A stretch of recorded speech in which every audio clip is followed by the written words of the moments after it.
This is the Notorious B.I.G. Raw, a look back at the short but spectacular life of the late rapper Biggie Smalls. Biggie rose up from the streets, from the hustling life of an urban crack dealer to score a multi-million selling album, Ready to Die, before being cut down by a gunman in Los Angeles last March. It was the briefest of careers. Biggie didn't live to see his posthumously released second album top the charts. The man who lived it left a powerful mark on his fans. Here's what's happened since his death. When something like this happens, it's just like you sit up, I wake up every morning, I just can't believe it. I wake up and I just thinking that it's a dream, but it's reality. The friends of Biggie Smalls spent the days after his sudden and inexplicable death in a state of stunned disbelief, while his fans pondered anew some questions that won't go away. And Los Angeles police, battered by years of criticism and no doubt eyeing the drawn-out Las Vegas PD investigation of the murder of Tupac Shakur, jumped on this case with unusual alacrity. There's 20 detectives who are working on this under the direction of Kelly Cooper, and we do feel that we will be able to, with this amount of effort put into it and the cooperation of your viewers, solve it. Biggie. As the cops started tracking down some 200 witnesses, the coffin containing Biggie Smalls' body was driven slowly through the streets of his native Brooklyn. A procession that started out like a state funeral but ended in a clamorous tussle. 1 week later, Life After Death, Biggie's now ironically titled double album, arrived in stores, and within 7 days had sold some 700,000 copies, posthumously confirming the man's status as a full-fledged pop star. Meanwhile, hard-pressed police announced a minor breakthrough. They had a sketch of the suspect, as well as some valuable videotape. There were approximately 19 young ladies from Houston, Texas, who came to Los Angeles as rap music fans, and 4 of them with 2 male companions were present at the night of the shooting, and one of them did have a video camera and was videotaping outside Peterson Museum at the time of the shooting. I'm an incurable optimist. I can tell you that we are going to make an arrest, and I cannot tell you when we're going to make that arrest. As the weeks passed, Biggie's fellow rappers mounted salutes to their fallen friend. An early pre-feud recording by Biggie and Tupac was unearthed and offered up in tribute, along with 2 other separate farewells. With the real king in New York, man. This is more than a song. Like Jay said, it's more than a song. It's basically us talking to Big, if he can hear us, you know?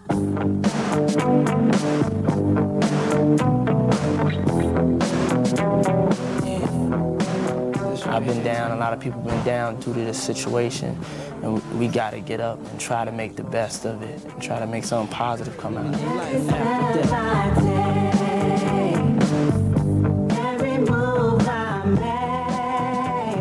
death. When I see his music, you know, this might sound eerie, but I feel he's alive. That's how I feel, and that's why when I listen to it, I hear a lot of Christopher. When I see it, I see a lot of him. The last video I saw, he was happy. And that's how I know Christopher. The police investigation of Biggie Smalls' murder continues rather quietly. Lieutenant Ross Moan was removed from the case 3 weeks ago and replaced by detectives from the LAPD Robbery and Homicide Division. There have been no big announcements since the release of the suspect sketch, and less than 200 calls have been received regarding it. Officials declined to comment on the current status of the investigation, although a recent segment about the murder on America's Most Wanted provided the possibility of new leads. Biggie Smalls gave one of the last interviews of his life to radio station KYLD in Oakland, California, just a few days before he was shot down. Here's what he had to say. You know what I did? I went and rented, because I love getting into personal lives of artists and just finding out, like trying to get into their head. You know, I've been looking forward to having you here. I went back and watched the show again. Last night. Did you like that? Yeah, it was tight. I thought that was real cool. It was interesting though. You're sitting next to your mom on the bed. They showed a picture of you at, what were you, how old were you in there, like 13? No. She said at age 13 my son became notorious. Yeah. but it showed you as a little kid. What was your life like as a child? I was just... Were you shy or were you outgoing? No, I'm still shy. I'm a quiet dude, right? Are you? Yeah, I kind of get the voice, say the things I want to say in my music. Was it always a dream to do music? No, not actually, not always. At what point did you realize, hey, you know what, I'm going to get moving with this, I think this is going to happen? Probably like the second time I went to jail. Okay. I was like, okay, this is not the move. Alright, true. Selling drugs. What I was doing wasn't cool, so. You said in the video, I don't know if you want to get into this or not, you said in the video you contemplated at some point not necessarily contemplated suicide, but you told people, you know what, sometimes I'd just rather be dead, because in heaven or hell I could just chill out and I don't have anyone stressing on me. This whole music thing was supposed to be fun, not all this stress. Yeah, because, I mean, you look at situations and you see things differently. When you read magazines and you see everybody having fun, you think, okay, that's where I want to be. But once you get in it and you achieve the success that you want, it seems like that's when the player hating starts. You know, that's when everybody's like, well, it's not all that, he's not all that. I've always loved rap music and I've grown up with it, and that's the only thing I ever wanted to hear was hip-hop. And I remember there was a time when it was fun and it was, you know, for partying and, you know, MCs used to battle back and forth on the microphone. How did it get to that day where you got to watch your back and have bodyguards and all that? I mean, it's not just with rappers, you know what I'm saying? People going to attack anybody that's a large figure, you know what I'm saying? They did it to Jordan, they did it to Tyson, they did it to Bill Cosby, you know what I'm saying? They're going to attack you if you're on top, you know what I'm saying? It's just your job to bob and weave, you know what I'm saying? I need the security, you know what I'm saying? I can't beat everybody up. I go to jail, they'll sue me, you know what I'm saying? There's certain things you do when you get to a certain level, you know what I'm saying? Is it possible, and I don't want you to by any means, I'm asking, it's me as an interviewer, I have to do this, I have to ask the question. Is it possible though that the artists kind of perpetuate it, keep it going by, you know, in lyrics saying, you know, saying things like that, like I'm strapped and I got this and you want to come for me and, you know, then be ready and all that. In the video, they kind of touched on that. Slick Rick and Simmons did, Russell Simmons. Sometimes it takes maturity. You got to mature, you know. When you brought up around that type of lifestyle where, you know, when you toting guns all your life and then you get a record deal, it's kind of hard to break that habit, you know what I'm saying? Until something may happen to you, like you going to jail or you catching a case or somebody trying to do something to you. I know some people that just can't leave their gun no matter how much money they got. It's just the way they was brought up. And if that's all they know about, that's all they're going to rap about. So that is a reality for many people. All the time. All the time. Okay. You talked about you being younger, you were shy. What are you about now? There's a lot of people out there that go, oh, Biggie's this or he's that or he's this or this. Just really quick, I want you to tell me what you're all about. That forget everyone else and what they're saying. This is what I'm about. Here's, on a daily basis, this is me. I'm just a real person, man. If you're cool with me, I'm cool with you. I'm not the person with the attitudes or the grudges, or I'm not the person to judge somebody when I just meet them. If you're cool with me, I'm cool with you. We can do whatever. We can drink, smoke, kick it. You know, I just like to stay to myself and stay with my immediate family because I know those are the people I can trust. You know, those are the people that know me inside and out, and I know them inside and out. I'm not really too accustomed to making new friends, but we can kick it. Are you talking us, the Doghouse? Maybe you and I can kick it after 10? Okay, cool. Right on. I'm good. Notorious B.I.G, it's been a pleasure having you. Do me a favor right now and send a message out to the Bay, you know, while you have them captive and they're sitting here listening. Anything you want to I just want to let everybody know that I'm here. You know what I'm saying? I ain't going nowhere. Bad Boy ain't going nowhere. All the rumors, you know what I'm saying? You shouldn't be the one to sit back and listen to rumors, you know what I'm saying? Just take the chance to know the person before you judge the person. That goes with anybody, not just me. You know, if you hear something about somebody or whatever, don't be so quick to be like, I don't like him, you know what I'm saying? Try to find out what's going on, try to get the facts first. And I'm going to continue to keep making those songs that make you dance and make you groove and have kids and all kinds of things. You know what I'm saying? I'm here, me and my man Caesar Leo. We're just going to do our thing forever, forever and ever. One of the several interviews we conducted with Biggie Smalls during his brief life took place at the Philadelphia Armory during the filming of the rap movie The Show, which was produced by the flamboyant and mightily successful Def Jam Records chief Russell Simmons, a man Biggie appeared to be interested in emulating. Here now, once again, the late Biggie Smalls in his own words. In my own words, what's going on today? We're supposed to be doing this joint for Russell. He having a movie or something, The Show. So I think it's supposed to be a documentary on hip-hop or something like that. Yeah, I'm coming to represent. I'm down. What you think all the guns is for? All-purpose war got the rock bullets by the door. And I feed them gunpowder so they can devour the criminals trying to drop my decimals. Damn! It's real, son. You know how we get down. Only Brooklyn nigga on the stage. What? Oh, represent. Right off the turntables till we left the dad at the crib.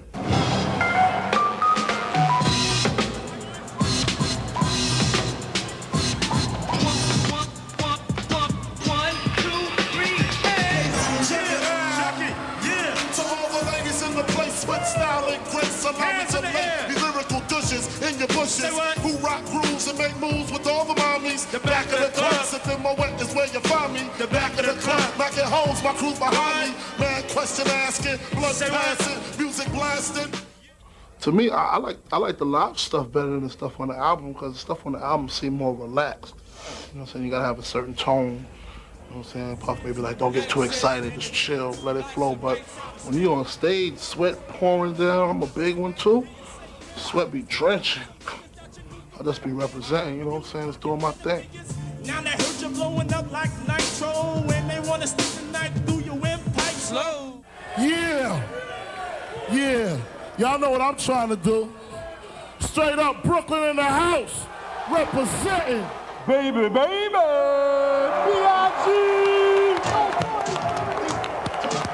Yo, I got much love for everybody up in here. You're looking out the Meth, the Brat, you know what I'm saying? Warren G and everybody, you know what I'm saying? I'm representing for the borough though, you know what I'm saying? For real. What can I say? Y'all did damage. You cleaned up tonight.